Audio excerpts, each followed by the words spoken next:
मनीष कश्यप तो पूरी तरह निर्दोष है। क्या किया उसने? आपने मनीष कश्यप, फिर आप कहेंगे ना मैं नाराज होता हूं। मनीष कश्यप पर तो एनएसए लगा दिया रासू का। नूह में बात में कब लगेगा एनएसए? कब ये सीआरपीसी खुलेगी आपकी? ये आईडी कब जाएगी वहां? उनके पास कब लगाएंगे एनएसए? सब झूठे केस बनाए गए, सब मनगढ़ंत साजिश, सब राजनीति के केवल आवाज को दबाने का एक तरीका है। एक खेत नहीं, एक बाग नहीं, हम सारी दुनिया मांगेंगे, हम मेहनतकश मजदूर हैं। लेकिन उसने, जिसने मेहनतकश मजदूरों की आवाज उठाई, गैरों पे रहम अपनों पे करम, ऐ जाने वफा ये जुल्म न कर। मनीष कश्यप 130 दिन बाद तमिलनाडु से बिहार में लाए जाते हैं और पटना में उनकी पेशी की जाती है, और ये है कि अब उनको पटना की यानी कि बिहार की जेल में ही रखा जाएगा। नहीं, ये अच्छी बात है। तो मैंने भी लास्ट डेट पर कहा था, उनके लोकल एडवोकेट ने बात की थी, मैंने कहा यही तरीका है और उस तरीके के द्वारा ही आ पाए हैं मनीष कश्यप, और आना ठीक था। अब यहाँ ज़्यादा केस हैं, वहाँ तो एनएसए लगा, यही तो केस है। और एनएसए की सुनवाई कब होगी कब नहीं होगी? यहाँ की चार्जशीट हैं, चार्जशीटें मिलें, चार्ज पर बहस हो, डिस्चार्ज हो या चार्ज फ्रेम हो, फिर आगे एविडेंस हो। ज़्यादा केस हैं, यहाँ निपटे, ये भी तो अधिकार है ना। जो जुडिशियल कस्टडी में है, जो अंडर ट्रायल प्रिजनर है, यूटीपी है, उसका ट्रायल होना चाहिए, अच्छी तरह ट्रायल हो, यह आवश्यक है। और उसके मूल अधिकारों का हनन नहीं होना चाहिए। और मनीष कश्यप तो पूरी तरह निर्दोष है। क्या किया उसने? आपने मनीष कश्यप, फिर आप कहेंगे ना मैं नाराज होता हूं। मनीष कश्यप पर तो एनएसए लगा दिया रासू का। नूह में बात में कब लगेगा एनएसए? कब ये सीआरपीसी खुलेगी आपकी? ये आईडी कब जाएगी वहां? उनके पास कब लगाएंगे एनएसए? कब लगाएंगे रासू का एक निर्दोष पत्रकार पर, जो कि मजदूरों की बात, दलितों, शोषितों, पीड़ितों की बात, प्रवासी की बात, हिंदी भाषी बोलने वालों की बात, हिंदी भाषा के लिए काम करने वालों की बात करता है।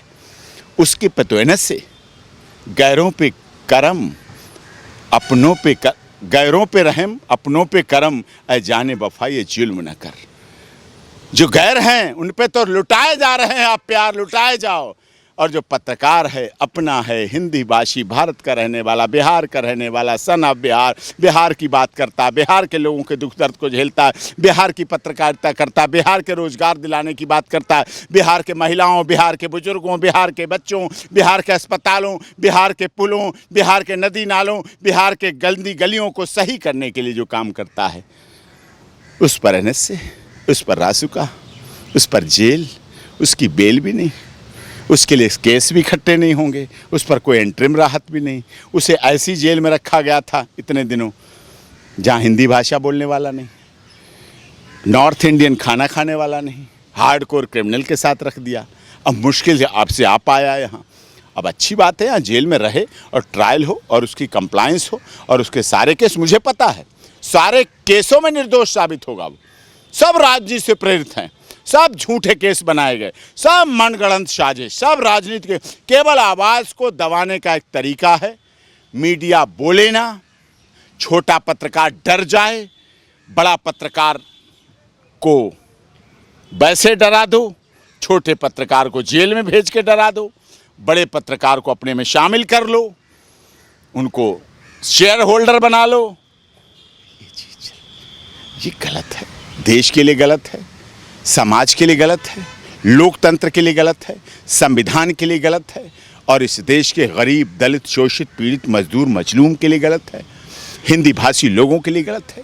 हिंदी भाषी लोगों ने, पूर्वांचल लोगों ने, चाहे उत्तर प्रदेश का क्षेत्र रहा हो, चाहे छत्तीसगढ़, बिहार, झारखंड, आसाम, कहीं के पूर्वांचल के राज्य रहे, इन्होंने अपनी मेहनत से, अपने डीएनए से, अपनी मेहनत से कर करके दुनिया के नक्शे पर अपना कब्जा किया है।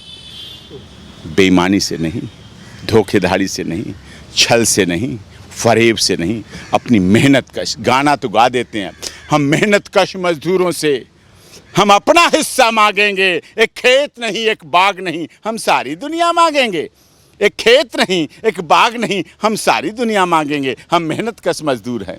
लेकिन उसने, जिसने मेहनत कश मजदूरों की आवाज़ उठाई, जिसने हिंदी भाषी लोगों की आवाज़ उठाई, हिंदी, या तो आप ये कह दो, विश्वास के साथ अपनी आईडी ये ले जाके कह दो, महाराष्ट्र में कह दो, साउथ में राज्यों में, कि पूर्वांचल प्रवासी मजदूरों के साथ दमन नहीं होता है, उनके साथ अपमान नहीं होता है, उनके साथ दूसरे द्वयम दर्जे के नागरिक का व्यवहार नहीं होता है, झूठे नहीं फंसाए जाते हैं। हिंदी भाषा बोलने के लिए उन्हें अपमान का दंश झेलना पड़ता है। क्या कोई उत्तर प्रदेश, झारखंड, छत्तीसगढ़, झारखंड का मुख्यमंत्री धारा 370 और 35 से तो हट गई, जम्मू कश्मीर से माननीय अमित शाह जी ने दरियादिली दिखाई और हट गई।